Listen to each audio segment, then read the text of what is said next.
그레이스교에서 진행하는 기독교 고전 매일 읽기 프로젝트 C.S. 루이스의 예기치 못한 기쁨 제5장 르네상스 잃어버린 기쁨의 재발견. 구독자 여러분 안녕하세요. 오늘은 C.S. 루이스의 자서전 예기치 못한 기쁨 5번째 장 르네상스에 대해 이야기하겠습니다. 이 장은 루이스가 자신의 삶 속에서 오랫동안 잃어버렸던 기쁨을 다시 발견하게 되는 중요한 순간들을 담고 있습니다. 르네상스는 말 그대로 재탄생을 의미하는데, 이 시기에 루이스는 자신의 내면 깊은 곳에서 다시 일어나는 변화를 경험합니다. 루이스는 어린 시절 자신이 느꼈던 기쁨이 청소년기와 함께 사라졌다고 고백합니다. 그는 이렇게 말합니다. 소년기는 마치 암흑 시대와도 같았다. 그때의 나는 내면의 기쁨과 상상력을 잃어버린 채 단조롭고 무의미한 일상 속에서 헤매고 있었다. 그러나 그에게 이 긴 겨울과도 같았던 시간이 샤르트르 학교에서의 새로운 경험과 함께 끝나기 시작합니다. 특히 그가 기쁨이라는 감정을 다시 경험한 순간은 아주 갑작스럽게 찾아왔습니다. 루이스는 당시를 이렇게 묘사합니다. 한순간 교실에 놓인 문예 잡지의 표지 그림을 보면서 내 안에서 무언가가 깨어났다. 그 순간 내 영혼은 마치 두꺼운 얼음이 녹아내리듯 풀려나기 시작했다. 그는 아서 레컴의 사파와 바그너의 음악 속에서 자신이 잃어버렸던 감정을 다시 찾게 됩니다. 이 경험은 루이스에게 단순한 미적 감상을 넘어선 더 높은 차원의 갈망을 불러일으켰습니다. 그는 이렇게 말합니다. 그 기쁨은 내게 단순한 쾌락이 아니었다. 그것은 영혼의 깊은 곳에서 무언가를 갈망하게 만드는 힘이었다. 그는 이 기쁨이 단순히 아름다운 예술작품이나 자연 풍경에서 비록된 것이 아니라 더 큰 진리를 향한 내면의 갈망이라는 것을 깨닫기 시작합니다. 루이스는 이 시기를 르네상스라고 부르며 단순한 재탄생이 아닌 재각성이라고 설명합니다. 그는 말합니다.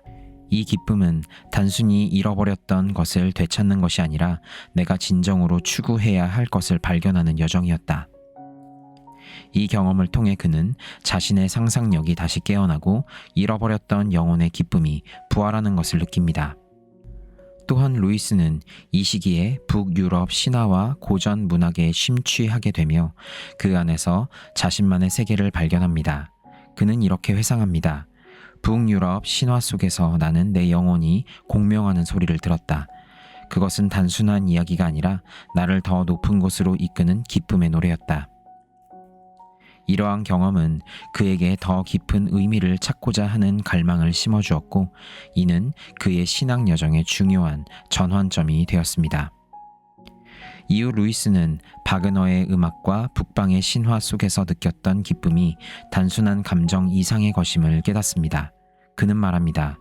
기쁨은 마치 영혼의 나침반과도 같다. 그것은 나를 아직 도달하지 않은 진리를 향해 나아가게 만든다. 그는 이 기쁨이 단순한 미적 쾌락이나 감정적 흥분이 아니라 더 큰 진리를 향한 갈망임을 이해하게 됩니다.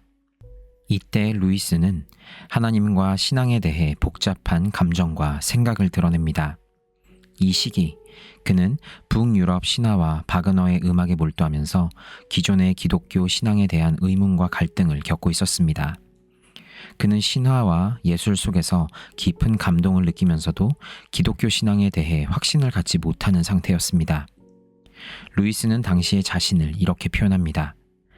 나는 믿었던 참 하나님보다 믿지 않았던 북유럽 신들에게서 더 강한 감정을 느꼈다. 그는 기독교의 하나님을 마치 멀리 느끼며 그 하나님을 이해하기 어려워했습니다. 루이스는 자신이 느꼈던 갈망과 경배의 감정이 하나님보다는 신화 속의 인물들에게 더 쉽게 투영되었음을 솔직하게 고백합니다. 그러나 이 시기의 고민 속에서도 그는 하나님이 그를 신앙으로 부르실 날이 있을 것이라는 가능성을 염두에 둡니다. 그는 이렇게 말합니다. 때로는 참 하나님이 나를 다시 부르실 그 날에 대비해 미리 경배의 능력을 갖추게 하시려고 거짓 신들에게 보내셨던 것은 아닐까 생각했다. 이는 루이스가 신화적 세계를 통해 간접적으로 신앙과 경배의 중요성을 배우고 있었음을 의미합니다.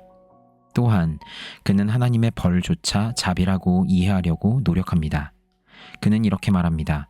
하나님의 벌은 벌인 동시에 자비이며 특정한 선은 특정한 악을 재료로 삼아 빚어지기도 한다. 이 표현은 루이스가 당시의 혼란과 갈등을 단순한 실패나 좌절로만 여기지 않고 하나님이 주신 교훈의 과정으로 받아들이기 시작했음을 보여줍니다. 다시 말해 이 장에서는 루이스는 기독교 신앙과 북유럽 신화 사이에서 갈등하는 복잡한 심리 상태를 보여줍니다. 그는 여전히 하나님을 향한 신뢰를 완전히 갖지 못한 상태였지만 경배와 기쁨의 진정한 의미를 찾아가는 여정을 통해 결국 신앙으로 나아가게 될 것을 암시합니다. 루이스는 또한 자연과의 새로운 관계를 통해 기쁨을 경험합니다. 그는 자연 속에서 바그너의 음악과 신화의 세계를 발견하며 자연이 자신에게 새로운 방식으로 말을 걸고 있음을 느낍니다. 그는 이렇게 고백합니다. 자연은 단순한 배경이 아니라 내 영혼을 일깨우는 힘이었다. 자연과 예술은 나를 진리로 이끄는 협력자였다. 이 장에서 루이스는 기쁨과 신앙의 관계에 대해서도 깊이 생각하게 됩니다. 그는 기쁨을 단순한 감정으로 여기지 않고 더 높은 차원의 진리를 향한 여정의 일부로 봅니다. 그는 말합니다. 기쁨은 신앙의 예고편과도 같다. 그것은 우리가 아직 도달하지 못한 하나님 나라의 그림자이다. 이러한 깨달음은 그의 무신론적 신념을 흔들고 신앙의 길로 나아가는 중요한 계기가 됩니다. 결국 이 르네상스의 시기는 루이스에게 삶의 새로운 방향을 제시했습니다. 그는 잃어버렸던 기쁨을 다시 찾으며 이것이 단순한 감정이 아닌 진리를 향한 갈망이라는 것을 깨달았습니다. 이 깨달음은 그가 신앙으로 나아가는 여정을 시작하게 만든 중요한 동력이 되었죠. 우리들도 기쁨을 따라가야 합니다.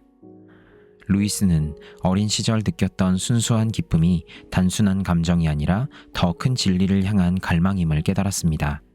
오늘날 우리의 일상 속에서 경험하는 작은 순간의 기쁨들은 단순한 즐거움으로 끝나지 않습니다. 그 기쁨이 당신을 어디로 이끌고 있는지 주목해 보세요. 당신의 삶에서 진정한 의미와 소명을 발견하도록 이끄는 신호일지도 모릅니다. 기쁨은 영혼의 나침반입니다. 그것을 따라가면 진리를 만날 것입니다. 이 도전을 통해서 기쁨을 추구하는 여정에서 당신도 인생의 더 큰 의미를 발견해 보시는 시간을 가지시기를 바랍니다.